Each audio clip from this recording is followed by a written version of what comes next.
우리가 삶을 잘 살고자 한다면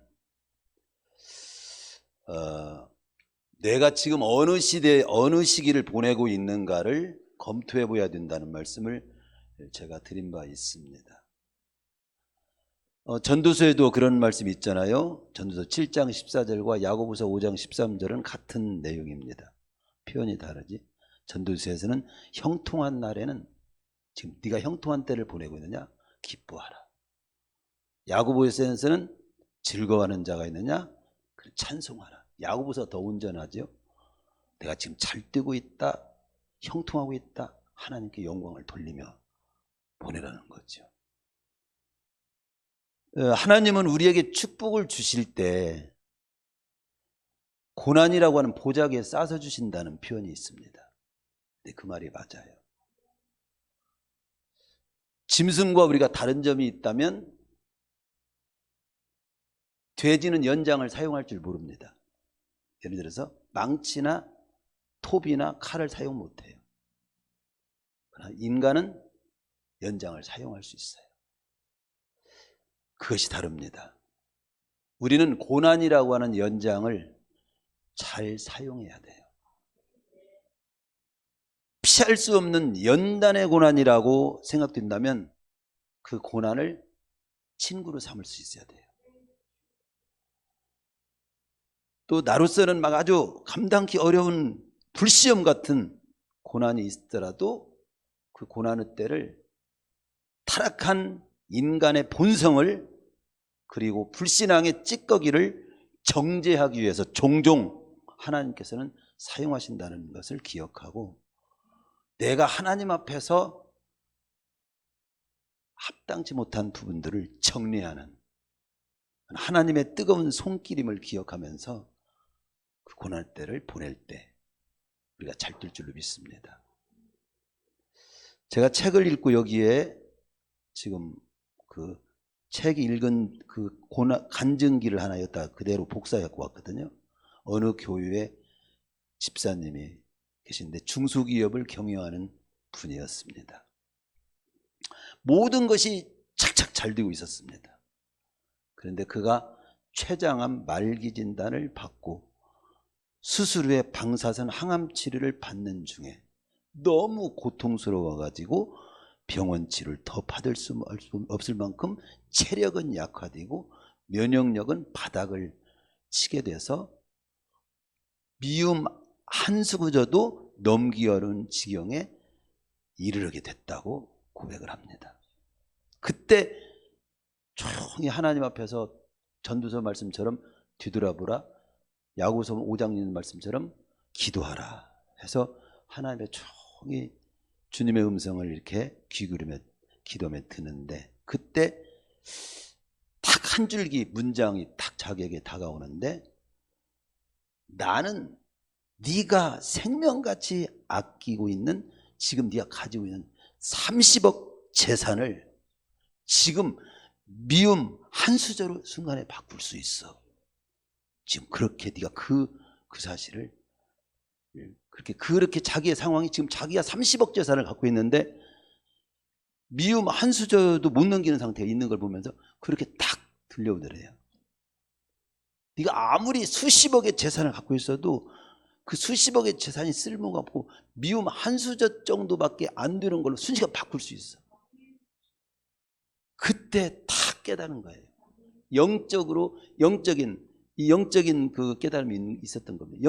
우리는 영적인 눈을 열어달라고, 영적인 깨달음을 달라고 하죠. 그건 하나님의 관점, 하나님 보시기에 합당한 어떤 모습을 발견하게 되는 것이 영적인 눈으로 보는 거예요. 그 말씀을 듣고 그는 자신이 회개를 하게 됐어요. 주님, 주일날 예배보다도 내 자신의 사업에 몰두했던 거 회개합니다. 11조도 다 뒤로 제치고 그 돈으로 사업에 다 몰두한 거 회개합니다. 그리고 열심히 산다고 감사하지 못했던 거 회개합니다.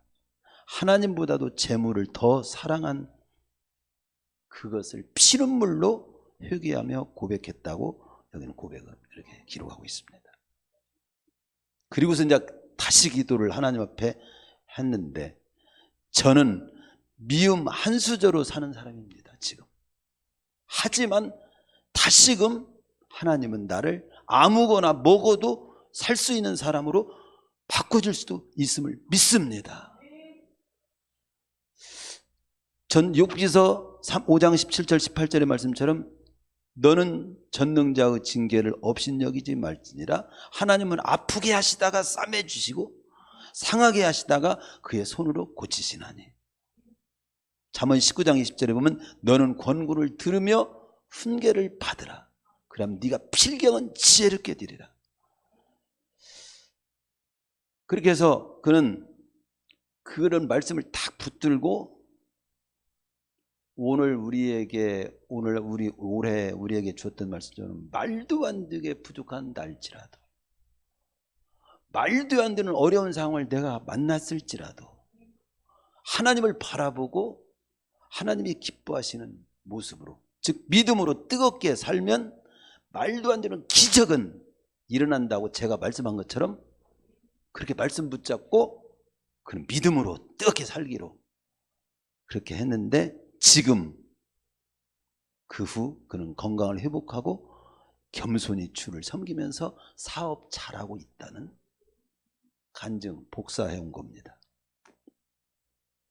오늘 선포되는 말씀이 저와 우리 성도님들의 삶을 바로 세우고 복된 길로 인도되는 말씀으로 이 시간 전하고 받게 되시기를 축원합니다.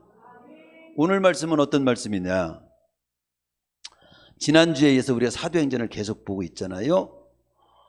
예루살렘에 올라가면 21장 1절에서 16절까지는 예루살렘에 올라가면 자신에게 큰 어려움이 있을 것이라고 하는 것을 알면서도 이 바울은 나는 주 예수의 이름을 위하여 결박을 받을지라도, 결박받는 것은 물론이고 예루살렘에 죽을 것도 나는 각오한다. 그리고 예루살렘으로 간 겁니다. 그 바울이 드디어 그 예루살렘에 도착해가지고 이제 부딪혔던 내용 일부를 오늘 말씀을 우리가 지금 보고 있는 겁니다.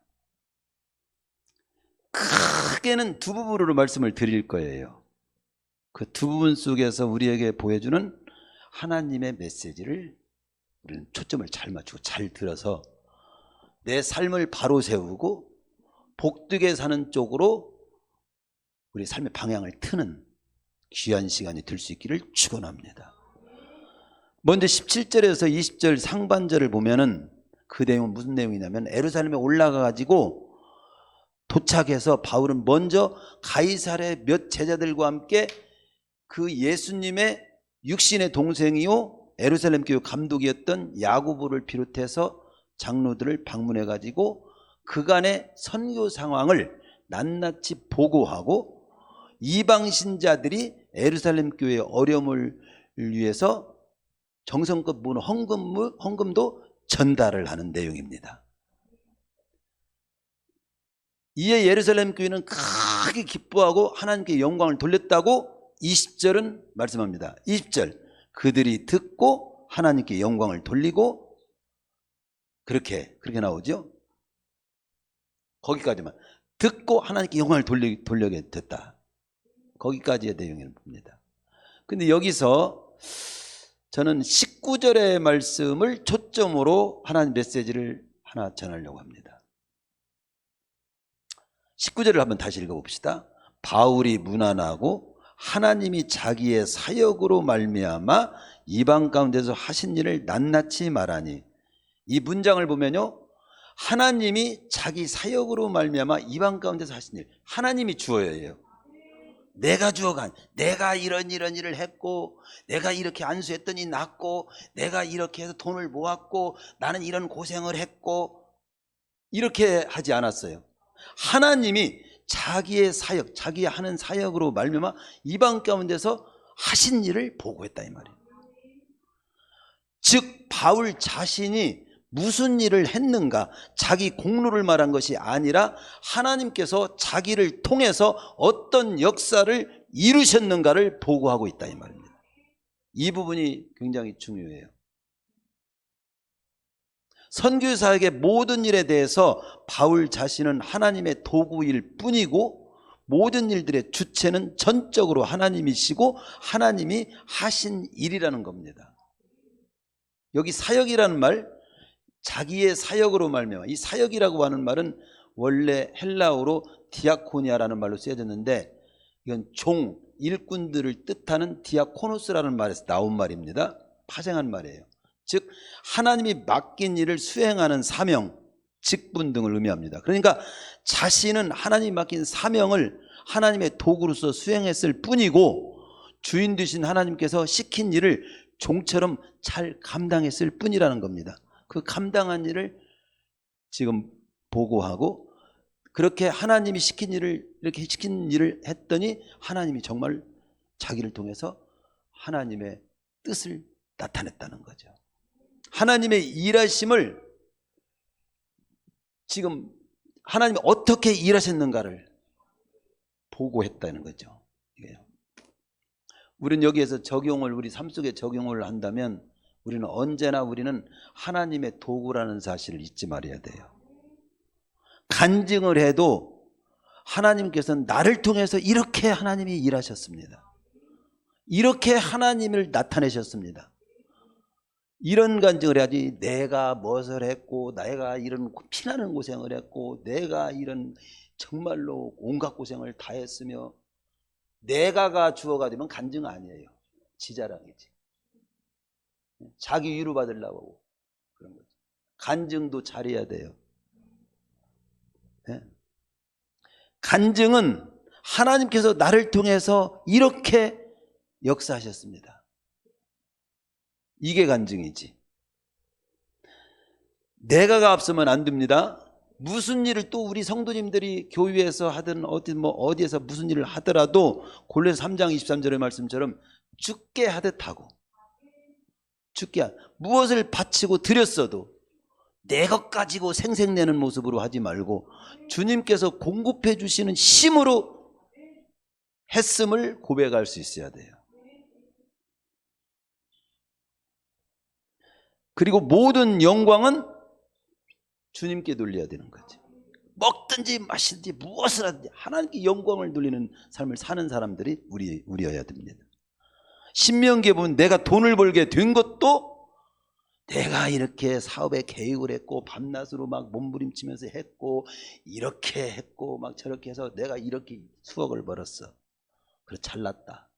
다른 사람들은 그렇게 하지만 신명기에 보면 내가 돈을 벌게 된 것도 하나님이 돈을 벌 능력을 주셨기 때문에 벌 수 있는 것이라고 실제로 그렇게 믿고 그렇게 고백해야 됩니다. 다윗은 엄청난 금과 은을 성전 건축을 해서 바치면서도 거기에 표현을 잘 보면 역대상 29장 14절에 보면 이렇게 고백을 합니다. 나와 내 백성이 무엇이기에 이처럼 즐거운 마음으로 이 엄청난 헌금을 드릴 수 있게 했습니까? 모든 것이 주님께로 말미암았고 주님께서 드릴 수 있도록 이렇게 모든 걸 조성해 주셨다. 우리는 다만 주의 손에서 받은 것으로 주께 드렸을 뿐입니다. 그러니까 우리는 어떤 것으로 이렇게 빼냐면 내가 쓰임받는 것 자체로 감사하고 내가 주님을 위해 드릴 수 있다는 것으로 감사하고 내가 무언가를 주님의 일을 할 수 있게 됐다는 것으로 감사하고 이 모든 것이 하나님이 주셨고 하나님이 하게 하셨고 그래서 하나님 영광을 받으십시오. 우리는 그렇게 쓰임받았고 쓰임받는 속에서 행복을 느꼈고 누렸고 그것을 감사할 수 있어야 돼요. 하나님의 일하심이 나의 삶을 통해서 나타나게 하옵소서. 나의 삶을 통해서 하나님의 일하심이 많이 나타나게 하시옵소서. 이 모습으로 우리가 살아야 한다. 그 다음으로 넘어갑니다. 20절 이하의 26절은 바울에 대한 유대인들의 오해에 대한 부분이 이제 소개되고 있고 이 부분이 이제 우리가 지금부터 끝나는 시간까지 같이 나눌 내용입니다. 이렇게 이 선교 보고를 이렇게 했어요. 하나님이 이렇게 하나님이 자기 사역으로 말하면 이방 가운데서 하신 일을 낱낱이 말하니까 듣고 막 하나님께 영광을 돌렸어. 그런데 20절 이하에서는 바울로 하여금 한없는 고독과 마음을 정말 무겁게 하는 내용이 소개되고 있습니다. 무슨 내용이냐면 바울의 선교 보고를 듣고 하나님께 영광을 돌리는 예루살렘 교회 감독 야고보와 장로들이 바울에게 이어서 말을 하는 거예요. 당신이 선교에 헌신한 것, 그리고 당신을 통해서 하나님이 이렇게 일하신 거 우리가 잘 듣고 들었소. 그런데 지금 이곳에는 당신에 대해서 오해하고 있는 사람이 수만 명이 지금 대기하고 있다는 거예요. 당신에 대해서 오해하고 있는 사람이 수만 명이 대기하고 있고 그들이 당신을 죽이려고 한다고. 31절까지는 우리 안 봤지만 31절은 그렇게 죽이려고 하는 내용이에요.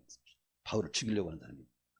아니 정말 몸 다 바쳐서 선교하고 돌아 선교보고 했는데 어떤 사람들은 죽이려고 하는 사람이 있으니 이게 어떻게 된 거예요? 이거 지금 역설적이잖아요. 지금 그 내용입니다. 수많은 사람이 오해를 하면서 바울을 죽이려고 한다는 거예요. 여러분, 나는 믿고 헌신하고 열심히 살았는데 성도들이 많은 사람이 나를 오해하고 이상한 눈으로 볼 때 여러분은 어떻게 풀어갑니까? 내가 왜 그래? 나 다시는 내가 일 안 해. 난 여기서 끝낼 거야. 이렇게도 풀어가고 여러 가지 모습으로 풀어갈 수 있겠죠. 더 좋은 모습으로 풀어갈 수 있겠고. 그런 부분을 우리가 이 부분에 여기서 인도받아야 돼요. 믿음의 길, 사명의 길을 가다가 오해와 누명, 억울한 일을 만날 때 잘 통과하게 해주십시오. 잘 극복하게 해주십시오.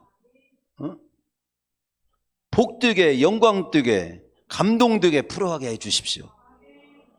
이것이 우리의 기도가 되어야 돼요. 그러면 어떻게 바울은 풀어갔는가?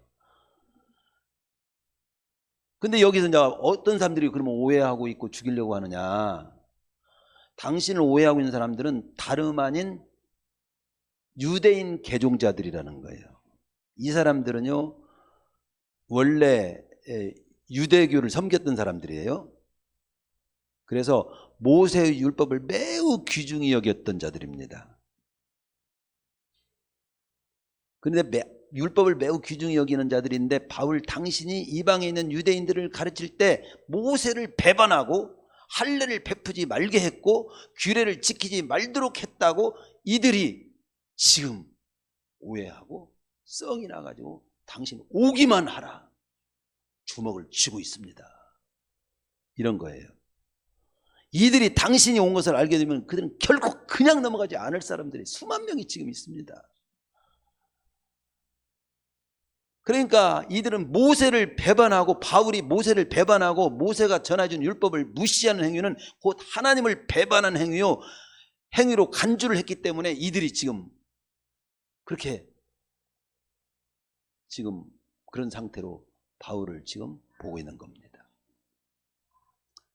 근데 이게 오해인 거예요. 오해. 어떤 오해냐? 바울은 그동안 율법이 구약은 모세를 통해서 율법을 이제 하나님께 우리 주어졌잖아요. 근데 율법의 조항을 지켜야 구원받는다는 그 입장과는 달리 구원은 율법을 지켜야 구원받는 것이 아닙니다. 구원은 오직 예수 그리스도의 대속을 믿음으로써만 얻게 되는 겁니다. 이걸 강력히 주장한 거예요. 강력히. 그런데 예루살렘의 당도에 보니까 바울의 이런 주장이 곡해가 된 거예요.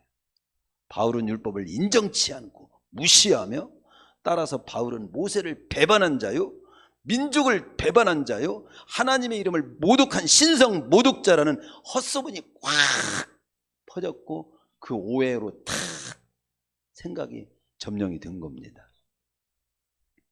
따라서 이 지금 장로들과 야고보 대표가 그러니 우리가 시키는 대로 한번 해보지 않겠소.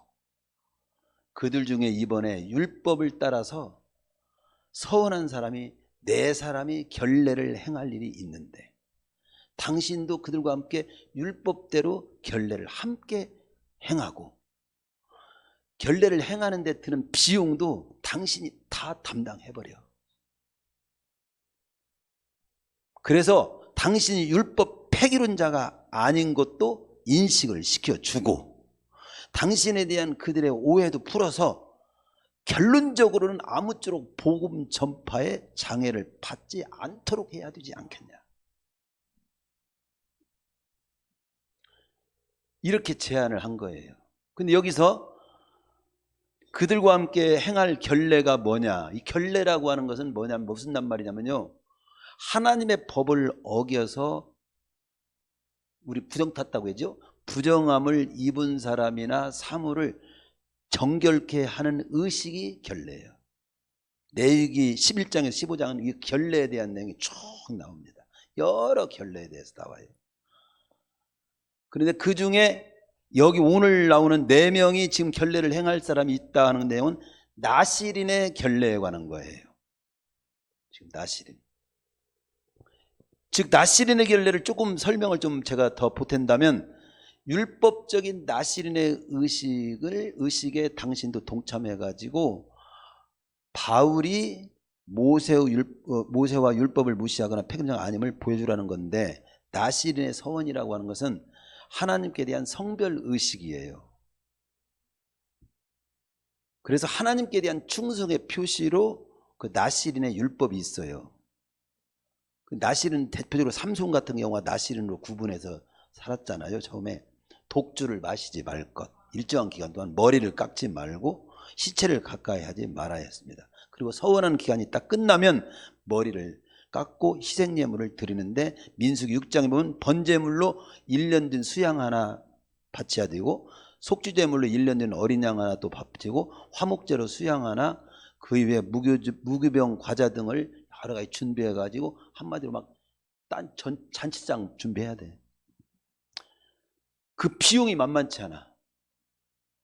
오늘도 목사님, 우리 김동현 목사님 부부께서 점심을 대접하기로 지금 준비했습니다. 점심은 대접하는데도 돈이 들잖아요. 그런데 여기 보세요. 생각해 보세요. 한 사람 1년 된 수양 얼마인가 보세요. 1년 된 어린 암양 하나, 또 무교병 과자 일체. 근데 자기 혼자뿐만 아니라 거기에 참여한 4명 거 다 해. 목사 한 수 받게 되는데 4명이 목사 한 수 받는데 모든 비용 내가 다 내라 이거. 다 내고 이걸 하라 이거예요. 바울이 이 의견을 기꺼이 수용함으로 오해를 풀어보고자 한 거예요. 바울은 주님의 뜻이 이루어지고 복음이 잘 전해지고 오해를 풀 수 있고 그렇다면 수용을 한 거예요. 우리 여기서 교훈받아야 할 일은 뭐냐면 우리 가정에서나 교회에서 주님을 위하여 좋은 뜻을 가지고 생각하고 말하고 행한 일들이 때로는 잘못 오해될 수도 있다는 사실이고 그렇게 오해를 받을 때 시험 들지 말아야 되고 잘 풀어가야 하는 거예요. 그걸 배워야 돼요. 그 중에 어떤 첫 번째 짚고 넘어가야 할 것은 뭐냐면 그런 오해를 받을 때도 우선 발끈하지 마. 지혜롭게 풀어가야 돼. 오해를 넘어서 큰 길을 갈 수 있어야 된다. 그 제목을 제가 주부에다가 뭐라고 했어요? 오해를 넘어 큰 길로 가라. 그래서 그 제목이 나온 거예요. 오해를 넘어 큰 길로 가라. 근데 오해를 넘어 큰 길로 가라고 하니까 제가 역사에서 읽은 책 이야기가 있는데 그걸 예화로 좀 제가 소개하겠습니다. 조선 세종 때 3대 정승이 있다면 황희정승이 있고요. 그 다음에 권징이라고 하는 사람이 있고 그 다음에 윤이라고 하는 재상을 지는 분이 3분이 대표적으로 나옵니다. 근데 그분의 윤이라고 하는 분에 대한 내용이 이야기가 책에도 우리 나오고 그런데 윤이라고 하는 그분이 젊었을 때였습니다. 그는 고향 가는 길에 날이 저물어 가지고 여관에 들어가야 돼요. 여관 들어가야 했습니다. 여관 주인은 머물러 자는 걸 허락하지 않았습니다. 그래서 그는 뜰가에 앉아 있었는데 그때 주인집 그 아이가 커다란 진주를 가지고 나오더니만 뜰가운 데서 그걸 톡 떨어뜨렸어요. 그런데 옆에 있던 하얀 거위가 있었는데 거위가 그만 그 진주를 먹일 줄 알고 집어 삼켜버린 거야. 근데 거기에 틀머시 윤이라고 하는 사람, 이 사람만 나그네 한 사람 앉아있고 그 아이 앉아있고 그럼 진주가 분명히 가지고 있었는데 금방 없어졌단 말이야. 누가 가져간 거야? 거위가 삼킨 것이라고 생각을 하지 않고 틀림없이 당신이 이걸 가져간 거다 이거죠. 숨겼다 이거죠. 주인이 진주를 찾지 못하자 그에게 훔쳤다고 의심을 하게 된 겁니다. 그래가지고 그냥 거기서 하룻밤 자려고 하다가 밧줄로 묶기가고는 아침에 관가에 고소한다고 그걸 붙들어 맨 거예요. 그는 아무런 변명도 하지 않고 다만 이렇게 말합니다. 저 거위도 저쪽에다 함께 묶어주시오. 아침이 됐어. 진주는 어디에서 나왔냐면은 거위 항문에서 나왔어. 여관 주인은 의심한 것을 부끄러워하고 사죄하며 말했습니다. 정말 큰 잘못을 제가 범했습니다. 그런데 어제는 어찌 거위가 먹었다고 말씀하지 않으셨습니까? 근데 윤이라고 하면 이렇게 말합니다. 어제 그걸 말했다면 당신은 틀림없이 발끈해가지고 거위 배를 그냥 갈라가지고 진주를 찾았을 겁니다. 그래서 진주 죽이고 진주 죽이면 거위 죽이고 그리고 이것을 해보려고 할 것 같아서 그 욕됨을 참고 제가 기다린 겁니다. 거위도 살리고 하룻밤만 참으면 다 드러날 건데 과연 그랬습니다.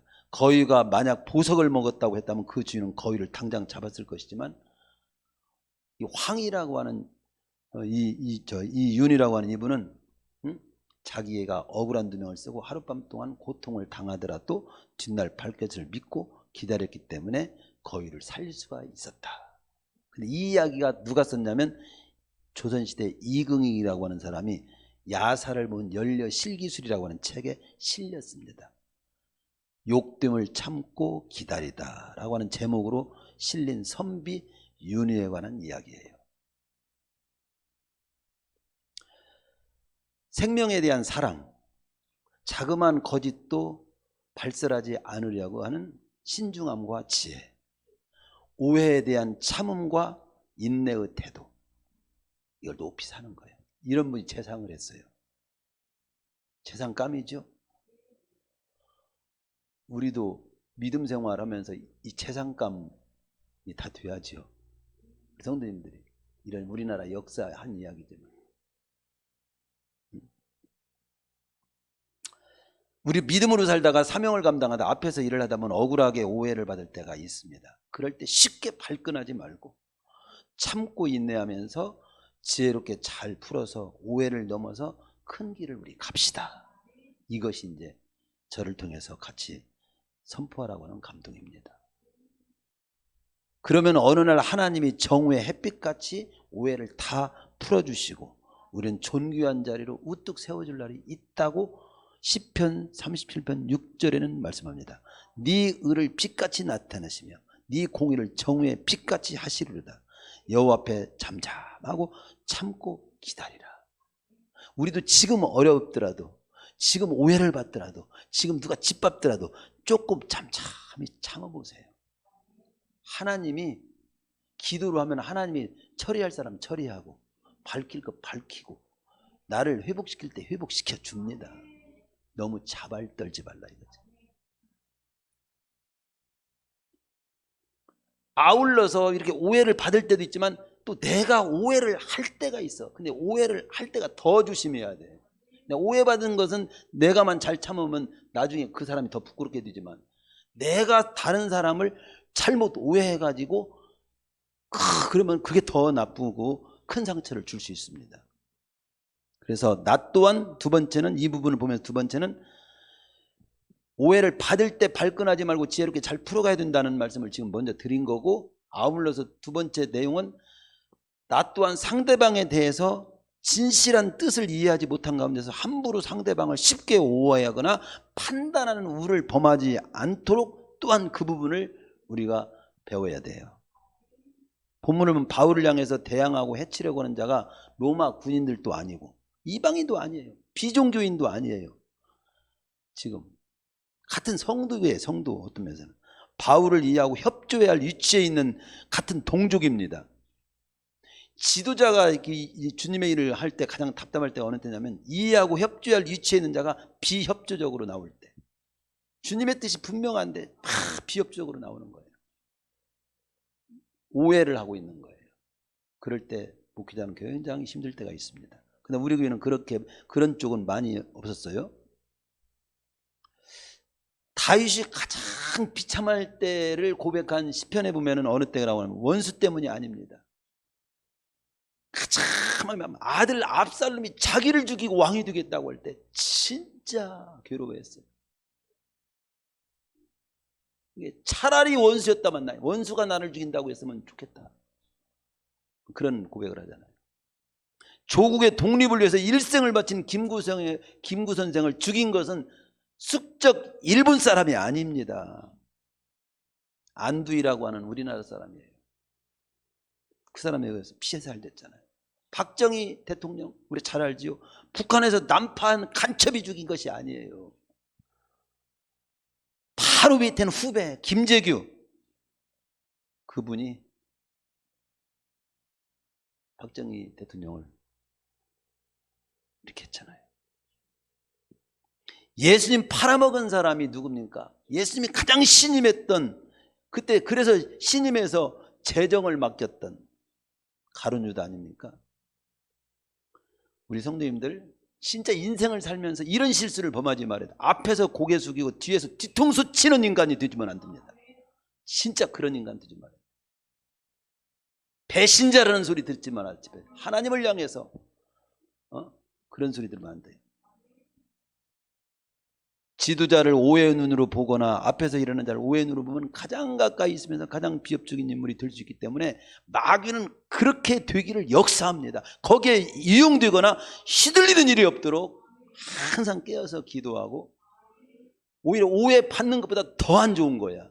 내가 잘못 오해해가지고 주님의 일을 그르치고 상대방의 상처를 주고 주님의 영광 가리우는 쪽으로 삶을 사는 것은 진짜 더 나쁜 겁니다.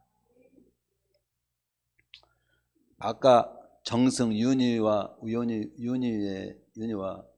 그 얘기를 했지만 황희정승이라고 하는 같은 시대의 황희정승 얘기를 하나 더 하죠. 황희정승이, 이분도 정승이잖아요. 황희정승 아주 유명하잖아요. 어느 날 쥐 두 마리가 자기가 먹으려고 두던 배를 갖다가 막 물고 막 가는 거야. 그래서 힘들게 커다란 배를 물고 가는 것을 보다가 이것을 보면 이 황희정승이 문득 무엇을 느끼면서 골똘히 생각을 하게 된 거예요. 이때 그 부인이, 정경 부인이 하인을 막 회초리로 막 치는 소리가 들리는 거예요. 내 인연, 대감께서 잡수시려고 든 배를 네가 처먹었지? 바른 대로 말해. 막 부인이 그 배가 없어진 것을, 그러니까 아니에요, 저는 먹지 않았어요. 찰싹 막 계속 맞아요. 하인은 막 고문을 견디지 못해가지고 주님, 제가 잘못했습니다. 제가 먹었습니다. 바른 대로 일찍 말할 거지. 이렇게 정경 부인이 하인을 계속 다구쳐가지고 결국은 그 말로 토해내게 한 겁니다. 근데 황인은 확실히 쥐가 먹은 거, 쥐가 물고 간 걸 봤거든. 그런데 이 자기 아내가 막 강하게 다스리니까 하인이 안 먹은 것을 지금 그냥 먹었다고 이렇게 말하는 걸 보면서 황희 정승이 깨달았어요. 바로 다음날 관청에 들어갔어요. 그래가지고 왕께 아뢰고 감옥에 들어가 있는 죄수들 중에는 증거를 잡지 못하고 불확실한 증거를 가지고 그냥 억울하게 좀 있는 죄수 같은 사람들, 확실한 증거가 안 된 사람들, 그 사람들 다 석방을 시킨 거예요.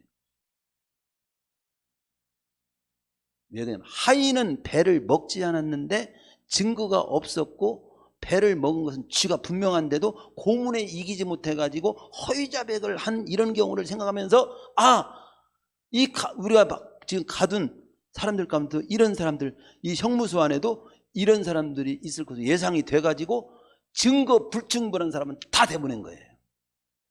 황희정승이 행한 일 중에 그런 일이 역사에 기록이 돼 있어요.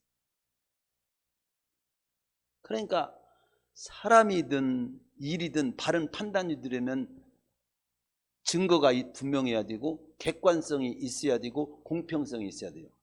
증거, 공평성, 객관성이 있어야 됩니다. 근데 이런 생각을 우리 뭐 막 그냥 나라를 다스릴 때 막 강압적으로 막 해가지고 그러니까 억울하게 감옥살이 하고 나중에 다 아니다. 일생 다 끝나고 나면 아니다고 판명되면 어떻게 되는 거예요? 그걸 누가 변명해 줍니까? 변상을 누가 해줘야 돼요? 변상해도 지나간 인생 다 끝났는데 그 인생을 뭘로 보상받았습니까? 참 안 좋은 거죠. 그러니까 이 황희정 선생이 그런 얘기도 있어요. 어느 날 대청마을에서 목침을 베고 누워 잠이 들 무렵에 아들이 아버지에게 뭔 이르는 거예요. 아버님, 저기 종들이 싸우고 있습니다. 둘이 막 머리를 잡고 막 싸우고 있어요. 이 말을 들은 정승이 그 종년들을 불러오라고 했어요. 여자들이었는가 봐요. 그래 그 황희정승 앞에 딱 선 거예요.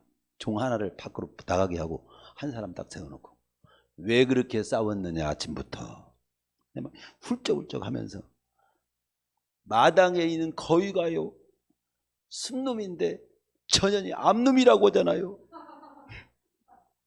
그래 그거하고 싸웠냐? 틀림없이 순놈이에요. 근데 전현이 암놈이라고 했어요. 그래 네 말이 옳다. 어서 가서 일이나 해라. 알았다. 그 다음 다른 종 들어오게 했어요. 너 왜 싸웠냐? 이 사람도 거꾸로 전현이 거위가 암놈인데 순놈이라고 했습니다. 그래 네 말도 옳다. 나가서 어서 일이나 하거라. 옆에서 듣고는 아들이 아버지한테 이렇게 말합니다. 아버지, 암놈이면 암놈이고 순놈이면 순놈이지 어찌 둘 다 옳은 겁니까? 그렇게 왜 그렇게 하십니까? 그래 가만히 듣고 황희정승이 듣고 있다가 기가 차서 그래 네 말도 옳다. 너도 할 일 하거라. 즉 무슨 이 말을 이 얘기를 제가 오래전에도 우리가 한번 나눈 적이 있었던 것 같은데 이 말을 보면 세상 일이라고 하는 것은 각자 보는 기준이 다 있어요. 나름대로가 다 있습니다. 함부로 단정하거나 나름대로 일리는 다 있는 거예요. 그러나 내가 무엇인가 자기 옳다고 하는 바가 공평성, 경쟁력이 있으려면 객관성도 있고 증거가 분명해야 돼요. 근데 우리는 나름대로가 아니라 하나님의 보시기에 합당하로 해야 돼요. 말씀으로 봐야 돼요. 그렇죠? 따라서 공동체에서 사회생활할 때는 함부로 오해하고 함부로 판단하고 함부로 자기가 보는 걸로 우리 이번에 목사님들과 같이 나누는데 우리가 뭔 일을 할 때도 부부도 그렇고 다른 상황을 할 때도 다른 것하고 틀린 것을 분별 못해가지고 삶을 잘못 사는 경우가 많다. 나하고 다른 것은 이해를 해야 되고 틀린 것은 고쳐야 되는데 틀린 것을 갖다가 이해하려고 하고 이해할 것을 갖다 틀렸다고 이렇게 하는 경우가 많다. 치약을 갖다가 꼭꼭 짜서 하는 것이 옳아요. 그냥 중간에서 푹 짜갖고 쓰는 것이 옳아요. 그건 사람마다 푹 짜서 하는 사람은 그렇게 살 수 있고 밑에서부터 차근차근 짜서 하는 사람이 있어요. 그건 다른 것이 틀렸다고 틀린 것으로 보면 안 된다. 그런 얘기를 나눈 적이 있습니다. 그래서 우리는 지금 얘기는 이런 얘기들은 지금 무슨 얘기를 한 거지요? 항상 우리가 삶을 살 때 내 입장, 내 나름대로 내가 보기에 쉽게 단정하고 쉽게 오해하고 그래가지고 어떤 사람은 이제 성도 가운데도 어저께까지 괜찮은데 이러고 다니는 사람이 있어.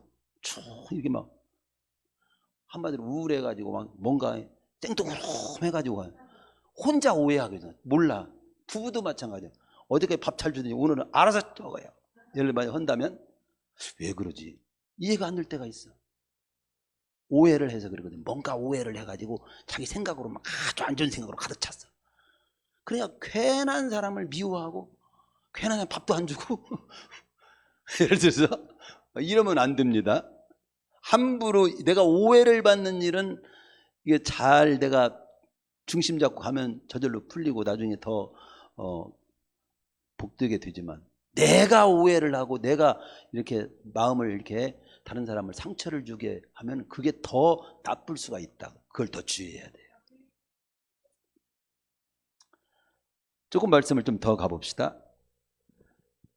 영혼을 구원하고 하나님 나라를 확장하고 교회를 세우는 일에 있어 바울은 본질적으로 문제가 되지 않는 한 율법적인 의식에 대해서 얼마든지 수용했던 태도를 바울은 지니고 있음을 고린도전서라든가 빌립보서에 보면 나옵니다. 실제로 바울은 디모데에게 할례를 준 적이 있고 겐그리아에서 서원을 행한 적이 있었습니다. 이는 바울이 율법주의와 타협한 것이 아니라 그것을 초월해가지고 오직 그리스도의 복음을 증거하려고 했던 것이고, 한 사람이라도 구원하려고 하는 것을 더 귀중히 여기는 데서 타협이 아닌 포용의 모습을 지녔던 거죠. 바울은 율법이 필요 없다는 폐기론자가 아니에요. 오늘날 우리 성도들도 율법이 폐기론자가 되면 안 돼요. 다만 율법을 통해서 의롭게 해두려고 하는 생각은 정리해야 됩니다. 율법으로서 의롭게 될 수는 없어요. 구원될 수 없어요. 구원받을 수 없어요. 유대 개동자들은 바울이 이방에 있는 유대인들을 가르칠 때 그들의 조상 모세를 배반하고 할례를 베풀지 말고 규례를 지키지 말다라고 했다는 헛소문이 이들 사이에 나들었고, 마귀는 그걸 이용하고 역사했던 겁니다. 오해케 역사했던 겁니다. 그래서 우리도 섭섭한 마음, 이해가 안 될 때는 조심해야 돼요. 마귀에 틈을 주지 않도록 잘 분별을 잘해야 돼요. 그래서 여기서 한 가지 짚고 넘어가고 말씀을 마무리하겠습니다. 그 뭐냐면 율법에 대해서 우리 어떻게 생각할 것인가. 이건 굉장히 1시간 이상 말씀을 나눠야 되지만 짧게 말씀드릴게요. 율법이 있잖아요. 구약의 어떤 말씀, 이렇게 살아라 저렇게 살아라 막 이런 말씀 있잖아요. 율법이라고 하는 것은 인간의 행위에 대한 최선을 법제화시킨 것이 율법이에요. 우리 이렇게 지켜야 돼, 이렇게 살아야 돼, 이렇게 해야 사람 노릇하는 거야. 법으로서 최선의 법으로서 표현할 만큼 법제화시킨 것이 율법입니다. 따라서 율법 자체는 나쁜 건 아니에요. 율법 자체 나쁜 건 아닙니다. 율법 자체는 오히려 선하다고 나와요. 다만 우리가 분명한 것은 구원이라고 하는 것은 율법을 지켜서 구원받을 인간은 없다고 하는 것이 성경에서 분명히 보여주는 겁니다. 그래서 뭘 행해가지고 그렇게 못 살으면 구원 없어, 이런 교회도 있거든요. 철저히 율법주의적인 그런 내용. 주일 한 번이라도 빠지면 너 구원 못 받았어, 막 이렇게 말하는 교회도 있어요. 그 조심해야 돼요. 구원은 전적으로 예수님으로 인해서 하나님의 은혜로, 나의 행위와 어떤 행위가 이만큼도 보탬이 안 됩니다. 아니 없어도 전적으로 예수님으로 인해서 100% 은혜고 100% 믿음이고 100% 주님으로서 우리가 구원받는 길이 열렸고 구원이 주어지는 겁니다. 그러면 율법은 필요 없는 거냐? 율법을 지켜서 받을 인간은, 구원받을 인간은 없다고 하니까 율법은 그러면 필요 없는 건가? 필요 없다고 하지 않았어요. 폐기해버리라고 하지 않았어요. 율법을 온전케 해야 한다고 우리 주님 말씀하셨잖아요. 구원받은 자의 삶을 세우는 규범으로 필요합니다. 나쁠 것이 없는 겁니다. 다만 은혜 되지 못할 만큼 율법을 강조하면 하나님의 은혜가 100% 하나님의 은혜로 구원이 주어졌는데 자꾸 행위를 강조하면 그 은혜가 은혜 되지 못하게 은혜를 손상시킬 우려가 있어요. 그렇게까지 율법을 강조하면 안 돼요. 삶의 자유함을 억압할 만큼 매일 필요는 없고, 또 은혜 되지 못할 만큼 율법을 강조할 필요가 없다. 그래서 바울은 그들의 이해를 위해서 기꺼이 결례를 행한 거고, 그래서 우리는 율법은 이렇게 정리해야 돼요. 구원받기 위한 말씀이 아니라 구원받은 자가 어떻게 살아야 하느냐에 대해서 사용하는 정도. 랍비 시발리나라는 시발리나, 이거 참 욕이 이상하네요. 욕처럼 이렇게 죄송합니다. 너무 머리가 여러분 좋아가지고 금방 그냥 욕으로 그냥 해석을 해버리네. 주여. 그냥 정확히 제가 랍비 유대의 랍비요, 유명한 시발리나. 이름이 그렇게 해서 참 설교하기가 좀 어렵네요. 율법에 대해서 이런 말을 했어요. 뭐라고 했냐면, 주의 백성들이 어떻게 살아가는가를 가르치기 위해서, 주의 백성들이 어떻게 살아가야 하는 것, 어떻게 구원받느냐 하는 걸 가르치는 것이 아니냐, 어떻게 살아가는가를 가르치기 위해서 구약 613명의 계명을 하나님이 주셨다. 그 중에 365개는 뭔 하지 말라는 쪽이고 248개는 뭔 하라는 계명이다. 그래서 613개의 계명은 주의 백성들이 살아갈 삶의 규범으로 쓰면 좋다. 이 계명들을 함축성 있게 줄여서 모세에게 딱 줄이면 10계명이 돼요. 613개를 줄이면 10계명이 됩니다. 10계명을 줄이면 하나님을 사랑하라, 내 이웃을 내 몸같이 사랑하라는 거예요. 인간을 사랑하고 하나님을 사랑하라는 겁니다. 근데 그게 나쁩니까? 인간을 사랑하기 위해서 하나님을 사랑하고 인간을 사랑하기 위한 그런 계명들인데, 그래 그것 가지고 지켜가지고 구원을 못 받아. 구원은 오직 예수님을 구주로 믿고 영접할 때 구원받아. 근데 그 구원받고 영접한 사람이 어떻게 하나님의 백성에게 살아야 될까는 이 613개의 계명을 잘, 하나님을 사랑하고 이웃을 사랑하라고 하는 이 계명을 구체적으로 법으로 표현한 말씀을 잘 우리가 삶 속에서 적용하면 좋다는 거죠. 그래서 전통적인 유대인들은 613개의 계명에 대한 의미를 이렇게 해석합니다.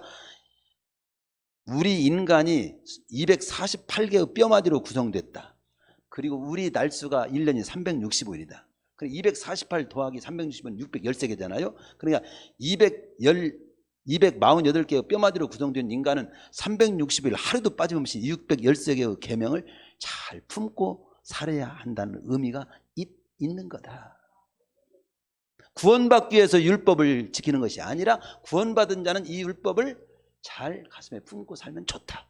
이렇게 적용을 하면 되는 거예요. 결론, 딱 두 가지입니다. 우리는 내 삶을 통해서 하나님의 일하심을 많이 보고하게 하여 주시옵소서.